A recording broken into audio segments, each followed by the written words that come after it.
Bonjour et bienvenue sur la chaîne. Beaucoup de personnes rêvent du Canada en pensant que l'emploi les attendra dès leur arrivée. Les publicités, les témoignages et les chiffres mis en avant donnent l'impression d'un marché ouvert à tout le monde où il suffit de déposer un CV pour décrocher un poste. Pourtant, la réalité est bien différente et vous devez le savoir. Beaucoup de nouveaux arrivants découvrent un marché plus complexe, des réponses négatives répétées et parfois un sentiment de frustration, ajouté à la difficulté de parler anglais, comme vous savez, de plusieurs à leur arrivée. Donc, c'est ce décalage entre le rêve et la réalité qu'on appelle le mirage de l'emploi. Derrière l'image d'un pays qui manque de travailleurs se cachent des obstacles réels parfois. Donc, il y a la concurrence, il y a la reconnaissance des diplômes qui n'est pas parfois donnée. Euh, voilà, donc c'est ça. Il y a d'autres obstacles, hein, comme l'expérience canadienne qui est exigée beaucoup, parfois, très souvent, et des stratégies de recherche différentes de celles qu'on connaît ailleurs, de celles que vous connaissez dans votre pays d'origine. Alors, comprendre comment ça fonctionne est essentiel pour ne pas tomber dans les pièges et bâtir une vraie stratégie pour réussir, que vous soyez déjà ici au Canada ou encore dans votre pays. Il faut vraiment que vous compreniez ça pour éviter à votre arrivée ou alors pour éviter tout simplement de tomber dans les pièges courants comme beaucoup d'autres personnes. Donc, il existe une différence fondamentale entre l'image véhiculée par beaucoup d'agences qui font la publicité et tout ça à l'étranger et ce que vivent les immigrants une fois installés ici au Canada. Donc, l'information qui est disponible, c'est qu'une proportion importante de nouveaux arrivants, près de 40%, autour de 40%, n'accèdent pas directement à un emploi dans leur domaine quand ils arrivent ici. Beaucoup acceptent des postes en dessous de leur niveau de formation pour entrer sur le marché du travail. Cela ne signifie pas que le Canada ne recrute pas. Il y a la demande, il y a une demande en main-d'œuvre, mais le recrutement est sélectif. Les campagnes mettent en avant les besoins de main-d'œuvre, mais elles ne montrent pas l'ensemble du tableau. Donc, la reconnaissance des compétences, les exigences linguistiques, les attentes des employeurs et l'importance des codes culturels. Le lieu de travail ici est différent de ce que vous connaissez. Le rêve existe, mais il demande une préparation. Vous devez vous préparer et vous préparer sérieusement. La préparation doit être sérieuse. Donc, le vrai visage du marché de l'emploi, c'est ce qu'on va voir. On va voir que les opportunités ne sont pas réparties de manière égale dans tous les secteurs. Certains domaines, comme la santé, comme les technologies de l'information, comme la construction ou les métiers spécialisés, affichent une forte demande. Donc, si vous êtes médecin, si vous êtes infirmière, vous êtes préposé aux bénéficiaires, vous êtes informaticien et d'autres métiers des technologies, vous êtes dans la construction. Le marché de la construction est vraiment en effervescence en ce moment. Vous êtes dans les métiers spécialisés, électricien, cuisinier, plombier, ainsi de suite. La demande est quand même élevée. Mais d'autres domaines, comme l'administration, secrétaire et tout ça, euh, assistant administratif, comme la communication, le marketing, le droit, les avocats et tout ça, c'est saturé. Il y a une concurrence très élevée et peu de postes. Donc, à cela s'ajoute le fameux critère de l'expérience canadienne. Même les candidats expérimentés à l'international doivent souvent prouver leur capacité à travailler dans le contexte canadien. Voilà. Pour les professions réglementées, la difficulté est encore plus grande. Vous voyez, comme les médecins, les avocats. Vraiment, si votre profession est réglementée au Canada, vous aurez certainement beaucoup d'étapes à franchir. Par exemple, des diplômes à faire reconnaître, des examens supplémentaires obligatoires, des permis d'exercice que vous devez aller encore chercher et qui sont coûteux et longs à obtenir. Voilà, c'est une étape incontournable qui peut retarder l'intégration professionnelle, surtout quand vous voulez continuer dans votre domaine et qu'il y a des prérequis comme ça. Et même pour des profils qualifiés et surqualifiés, vous arrivez et puis vous vous rendez compte qu'il y a quand même une démarche à faire pour vous stabiliser professionnellement. Voilà. Bon, une autre réalité du marché canadien est que la majorité des postes disponibles ne sont jamais publiés. Voilà. Donc, on estime que 70 à 80% des emplois se trouvent dans ce qu'on appelle le marché caché.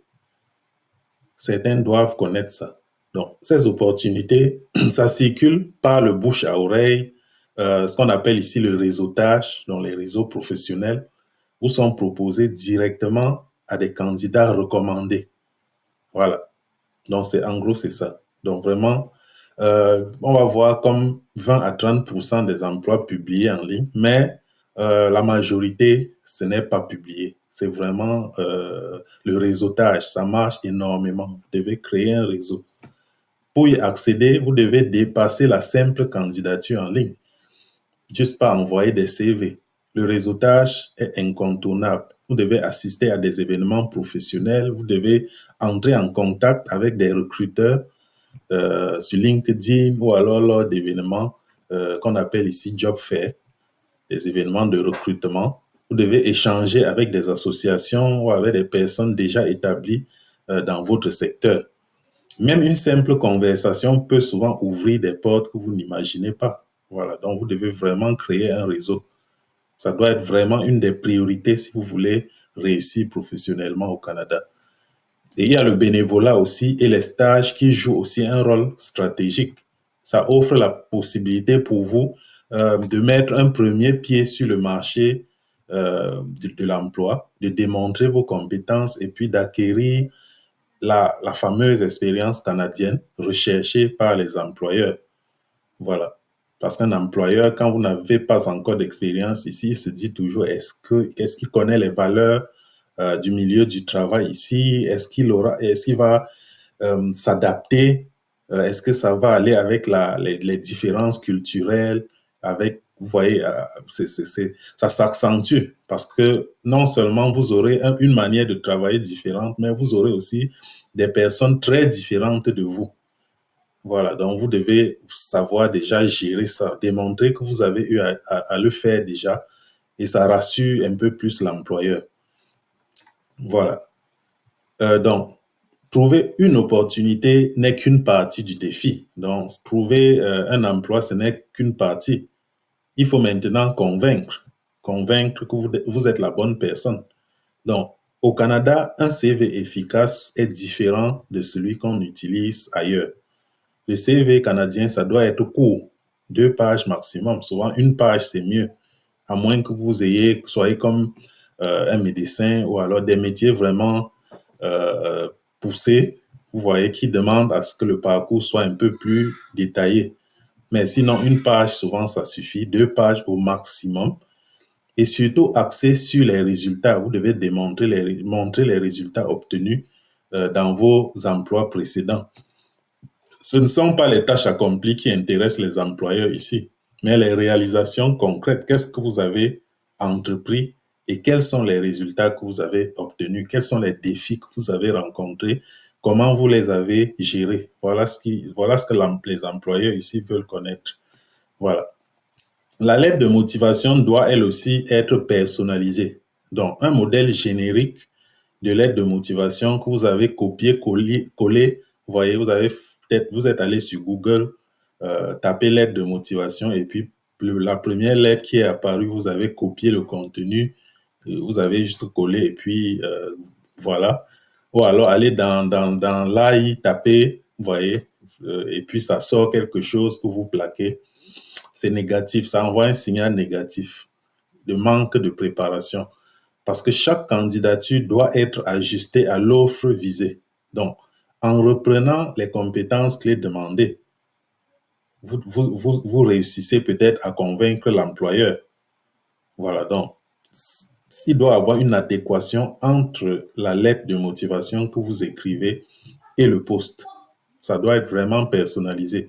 Cela est d'autant plus important que de nombreux employeurs ici utilisent des logiciels de tri automatique. Donc, faites attention. Donc, sans les bons mots-clés, si vous n'utilisez pas les bons mots-clés de l'emploi qui a été offert dans votre CV et dans votre lettre de motivation, tout ça risque d'être éliminé avant même d'être lu par une vraie personne, par un vrai recruteur. Lors des entrevues, il y a des attentes qui diffèrent également.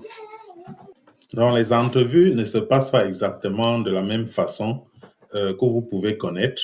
Les employeurs recherchent non seulement des compétences techniques, mais aussi une intégration dans la culture de travail canadienne. Ponctualité, esprit d'équipe, humilité et capacité d'adaptation. C'est des qualités très valorisées ici. Et puis, utiliser des méthodes comme la méthode STAR, situation, tâche, action, résultat. Ça vous permet de répondre de façon structurée et convaincante aux questions d'entretien. Voilà. Donc, situation, c'est simple, c'est quelle est la situation que vous avez rencontrée, une situation au travail. La tâche, c'est qu'est-ce que vous aviez à faire, qu'est-ce qui était demandé. Action, c'est qu'est-ce que vous avez fait, qu'est-ce que vous avez entrepris comme initiative. Et puis, résultat, c'est qu'est-ce que vous avez obtenu, qu'est-ce que vous avez obtenu au finish comme résultat. Voilà. Donc, ça permet de mieux convaincre qu'une simple réponse à une question de façon générique. OK. Voilà. Donc, chercher un emploi au Canada ne doit pas se limiter à envoyer quelques CV. C'est une démarche stratégique qui s'inscrit dans le long terme. Il faut commencer par identifier les secteurs réellement en demande. Et en 2025, ce sont les technologies, la santé, les métiers spécialisés et les services francophones qui offrent le plus de débouchés. Mais pour les années qui suivent, ça peut évoluer. Mais il y a des domaines comme la santé, par exemple, qui au Canada, vraiment, c'est toujours en demande. Donc, les technologies, c'est des métiers d'avenir. Vous êtes sûr que voilà, si j'entre dans ce domaine, ou alors si je fais dans ce domaine, l'emploi ne sera pas si difficile que ça, même si quand même vous devez vous préparer.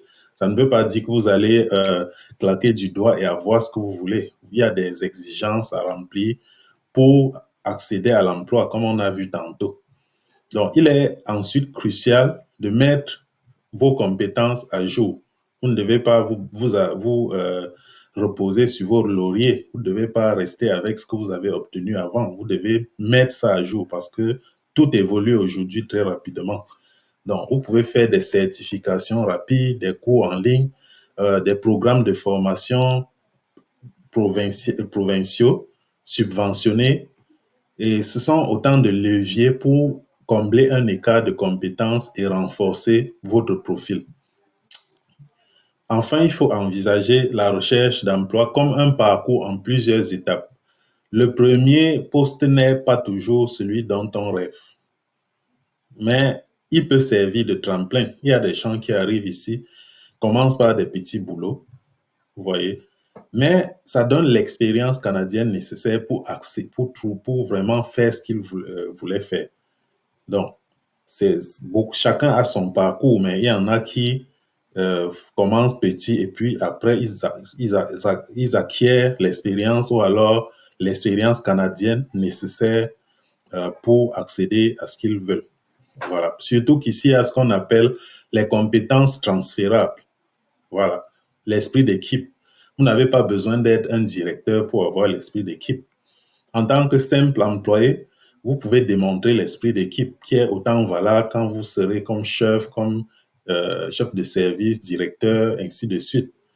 La même compétence est transférable à plusieurs métiers. Donc, il y a beaucoup de compétences qu'on appelle ici les compétences transférables dont vous avez besoin, quel que soit le métier. Voilà. Donc, beaucoup de nouveaux arrivants commencent par des postes de transition, comme j'ai dit, puis en 2 ou 3 ans parviennent à gravir les échelons et rejoindre leur domaine initial. L'important n'est pas de rester et dire je veux absolument atteindre ce niveau sans rien faire. Hein. Il faut garder une vision claire. Faut travailler avec constance. Vous devez vous mettre au travail pour atteindre ce que vous voulez. Et vous mettre au travail pour atteindre ce que vous voulez peut commencer par accepter déjà de petits défis. Et puis, au fur et à mesure, la taille du défi augmente jusqu'à atteindre votre niveau de compétence et d'expérience. Donc, le marché de l'emploi canadien, ce n'est pas un mirage, mais ça ne correspond pas toujours à l'image qu'on en a avant de venir. Les obstacles sont bien réels. Il y a une concurrence accrue, il y a des diplômes à faire reconnaître, il y a de l'expérience locale à acquérir. Et pourtant, avec une stratégie claire, ces défis peuvent devenir des opportunités pour vous. Voilà. Donc, réussir au Canada demande de la préparation. Vous devez vous préparer avant d'arriver, faire des recherches, et puis vous devez être patient et avoir une démarche structurée. Avoir une démarche structurée, comprendre le marché, bâtir votre réseau, très important, et adapter votre candidature aux emplois et vous projeter sur le long terme. Ceux qui s'engagent dans ce processus avec lucidité et persévérance maximisent leurs chances d'intégration professionnelle et de réussite durable. Vous pouvez aussi arriver, au lieu d'accepter rapidement des emplois, rentrer à l'école. Beaucoup le font. Et puis, ça fait qu'ils ont une formation canadienne. C'est un couloir ensuite pour trouver quelque chose après la formation faite ici, après un diplôme obtenu ici. Voilà. Donc, pour aller plus loin, vous devez vous informer, vous former, vous faire accompagner. Et ceux qui choisissent d'investir dans leur parcours professionnel découvrent que le Canada offre bel et bien des opportunités réelles, mais à condition de savoir comment les saisir. Voilà. Si vous avez aimé cette vidéo, n'hésitez pas à vous abonner, activer la cloche de notification, partager aussi pour ceux qui pourraient en avoir besoin.